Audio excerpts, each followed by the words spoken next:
Ouah, smash, au filet. Ouah, c'est parti. Isabelle, 42 ans, a une nouvelle passion. Génial, ouais, tac, j'ai gagné. Ce qui la met dans cet état, c'est son nouveau jeu vidéo, du tennis virtuel. Je vais gagner. Quand on la voit, difficile d'imaginer que cette mère de famille n'avait encore jamais touché une manette jusqu'il y a quelques mois. Double faute, ouais, super. C'est en essayant par hasard chez un ami qu'Isabelle a eu le déclic. Aujourd'hui, elle a sa propre console et elle tourne à plein régime. J'ai acquis ma console toute seule, comme une grande, qui est ici. C'est un petit boîtier. En moyenne, j'achète un jeu tous les mois. Et ici, c'est un peu le monde à l'envers. Pendant qu'Isabelle se défoule devant l'écran, c'est Philippe, son mari, qui fait la cuisine. Moi, les jeux vidéo, c'est pas trop mon truc. Moi, je préfère franchement la cuisine. C'est bien pour ceux qui veulent s'exciter derrière une manette, mais voilà, moi, je préfère être tranquille. Aujourd'hui, Philippe prend les choses avec le sourire, mais au début, il a été plutôt déconcerté. Je la sentais pas du tout faire des jeux. Isabelle est déjà dans un âge certain, et qu'à son âge, si tu veux, en principe, on joue pas aux jeux vidéo. On fait plutôt la cuisine. Il a beau jouer les machos, en bonne patte, Philippe a fini par s'adapter à la nouvelle passion d'Isabelle.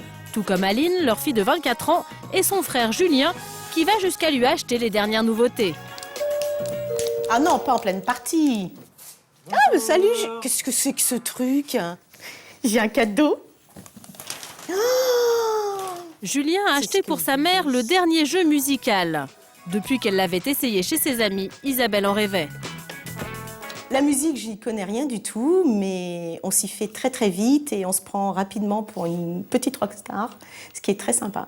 Et si on faisait une partie? Dans la boîte, 2 guitares, un micro et une batterie. L'occasion pour Isabelle d'entraîner tout le monde dans une partie, Philippe compris. Alors, il faut que tu la mettes dans l'autre sens, Philippe. Il faut que tu la tournes, il faut que tu enlèves le truc. Aucun doute, ici, la pro, c'est bien elle.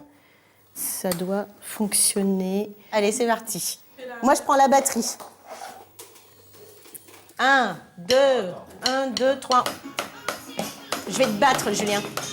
Isabelle a maintenant monté son groupe familial. Décidément, ce jeu est vraiment parfait, à un détail près. Moi, il manque le public. Mais Isabelle n'est pas la seule à se prendre au jeu. Nous sommes au salon du jeu vidéo à Paris et ici, les choses ont bien changé. Fini les ados boutonneux et la testostérone à gogo, les visiteurs portent aujourd'hui la jupe et les talons hauts. Aujourd'hui, un joueur sur 2 est une femme, mais pourquoi un tel engouement? L'organisateur du salon a bien une explication. Je crois qu'un certain nombre de fiancés, de copines et d'épouses en ont eu marre de voir leurs amis jouer entre eux et de dîner de leur côté. Et maintenant, il y a des jeux vidéo pour garçons comme pour filles, des jeux vidéo conviviaux. Tout le monde peut s'amuser, qu'on soit fille ou garçon. Et là aussi, il y a du changement dans l'air. Jusqu'à présent, les jeux destinés aux filles étaient assez réducteurs. Fitness, chant, danse, les femmes ne se sentaient pas toujours concernées. Les éditeurs oublient un petit peu qu'on sait aussi jouer à des jeux de guerre et qu'on n'a pas forcément envie de jouer à des jeux d'enfants ou de filles, quoi. Mais ça, c'était avant. Aujourd'hui, la révolution est en marche. Voici ce qui nous attend. De nouvelles héroïnes spécialement conçues pour plaire aux femmes. Sexy, mais pas trop. Talons hauts, corps de rêve, mais aussi lunettes de vue pour plus de réalisme. La personnalité de Bayonetta a été vraiment travaillée pour coller aux personnalités des femmes modernes. En clair, une femme de caractère, forte, indépendante et glamour à la fois, ça ressemble plus au profil de la femme idéale qu'à la réalité. Mais peu importe, les principales intéressées semblent réceptives. L'héroïne, elle est intelligente et qu'elle n'est pas trop caricaturée. Je pense que ça peut plaire à pas mal de femmes qui peuvent se défouler pas mal là-dedans. Une offre de plus en plus riche, de nouvelles façons de jouer plus conviviales. Pour les femmes, il n'en fallait pas plus pour succomber. Audrey s'est mise à jouer il y a quelques mois. Ce soir, elle a mis son fiancé dehors pour une soirée un peu particulière. Ah, les voilà.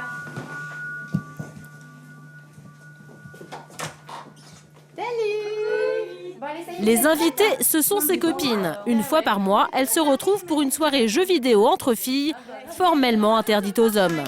Nos maris, eux, de leur côté, font aussi des choses qui leur plaisent entre eux. On s'amuse, on se défoule un petit peu et puis comme ça, quand on rentre chacun chez soi, nous sommes calmés.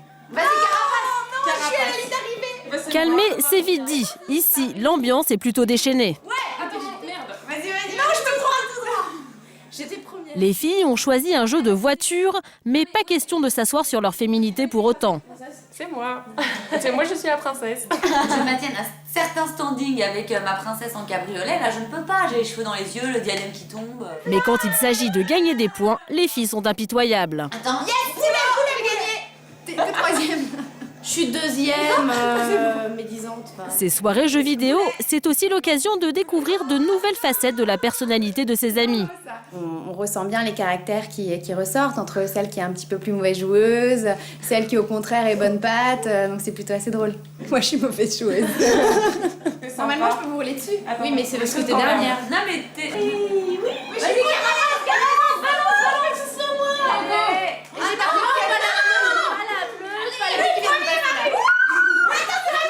Une chose est sûre, le jeu vidéo au féminin ne manque pas de piquant. Alors messieurs, préparez-vous à partager consoles et manettes. Désormais, les femmes sont de la partie.